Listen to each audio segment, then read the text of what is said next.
নমস্কার বন্ধুরা, আমি আজকে বানাবো আলুর পরোটা। তো তার জন্য নিয়েছি সেদ্ধ আলু, ময়দা, কাসুরি মেথি, নুন, তেল আর নিয়েছি মিক্স আচার দেওয়ার কারণে পরোটাটা বেশ খেতে ভালো হয়। আর এখানে কাসুরি মেথি দেওয়ার জন্য একটা ভালো গন্ধ বের হয়। এরপর সমস্ত উপকরণগুলিকে আমি জল না দিয়েই মেখে নেব। অনেক সময় জলের প্রয়োজন হয়, তো আপনারা চাইলে জল দিতেও পারেন। আর এটা বেশ ভালোভাবে মেখে নেওয়ার পরে আমি আস্তে আস্তে করে এগুলোকে বেলে নেব। আর বেলার সময়তে আমি কোনো তেল ব্যবহার করব না, একটু ময়দা এর মধ্যে ছড়িয়ে নিয়ে একে একে এগুলিকে বেলে নেব।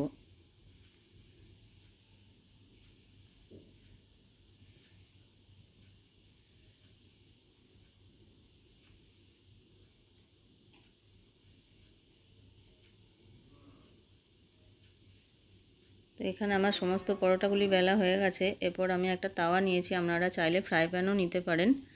তো তাওয়াটা ভালো করে গরম করে নিয়েছি, আর না হলে এই পরোটাগুলি দেওয়ার সাথে সাথেই লেগে যেতে পারে।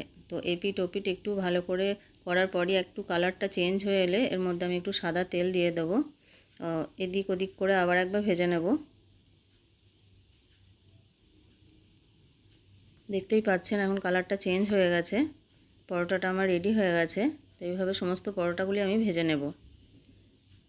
এখন সমস্ত পরোটা আমার রেডি হয়ে গেছে। আর এটা যে কোনো টাইমে জলখাবারের জন্য আপনারা আলুর তরকারি বা ঘুগনির সাথে এটি পরিবেশন করতে পারেন। সাথে একটু আচার থাকলে আরও ভালো লাগে। আর শুধু সকাল বিকেল জলখাবারই নয়, এটা রাতের ডিনারেও বেশ ভালো লাগে।